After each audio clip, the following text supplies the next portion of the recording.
வணக்கம் நேயர்களே. நேயர்கள் அனைவரும் நீடோழி வாழ்க நிம்மதியுடன்.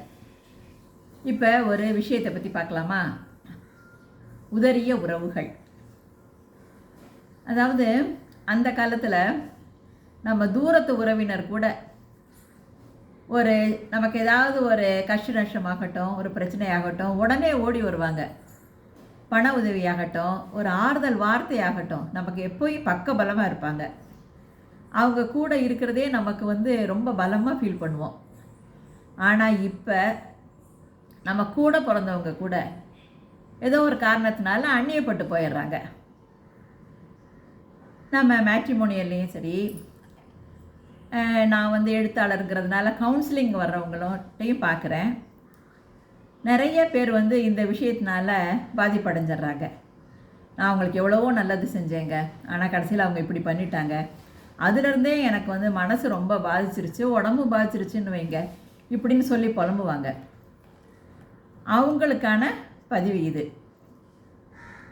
யாரெல்லாம் இந்த மாதிரி மனசளவில் பாதிக்கப்படுறாங்கன்னு பார்க்கலாமா?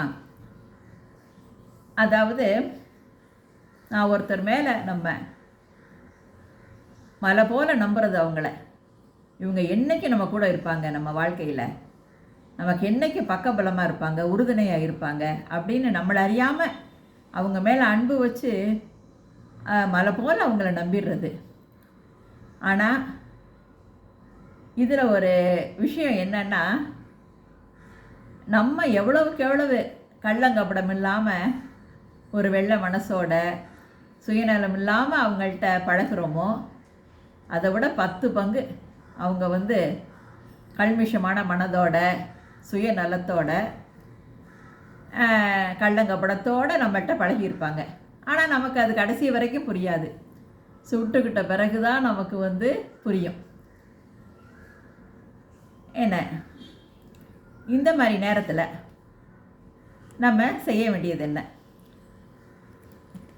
நம்ம தெரிஞ்சுக்கிட்டோம் இல்லையா அவங்க இந்த மாதிரின்னு சொல்லிட்டு, அது அப்படியே அந்த உறவை அப்படியே கொஞ்சம் கொஞ்சமாக மறக்க முயற்சி பண்ணணும். அவங்க நம்மக்கிட்ட காரியம் ஆகிற வரைக்கும் நல்லா பழகியிருப்பாங்க.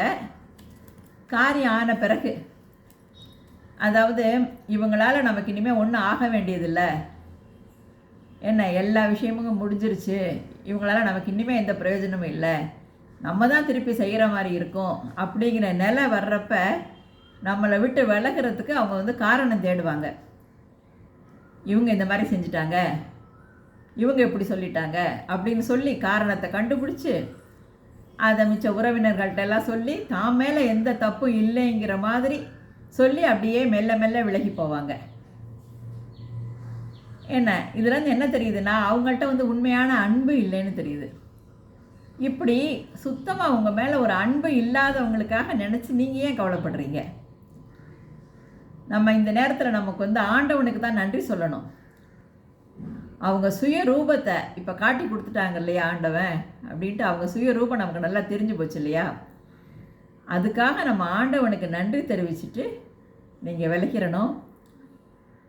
நீங்கள் கொஞ்சம் கூட அதை நினச்சி கவலைப்படக்கூடாது. சங்கு சுட்டாலும் மென்மை தரும். அதனால் நீங்கள் சுட்டுக்கிட்டால் கூட நீங்கள் என்றைக்கும் படிச்சுன்னு நல்லா மேலே மேலே நல்லா வருவீங்க. ஏன்னா அதனால் அவங்களே திரும்பி எதுக்காவது உங்கள்கிட்ட திருப்பி வந்தால் கூட நீங்கள் திரும்பி பார்க்காதீங்க. ஏன்னா ஒரு தடவை சுட்ட அனுபவம் உங்களுக்கு நல்லாவே இருக்குது. அதை மனசில் ஆழமாக வச்சுக்குங்க. ஏன்னா உங்களை சுற்றி உள்ள களையெல்லாம் பிடுங்கப்பட்டால்தான் நீங்கள் செழிப்பாக வளர முடியும்.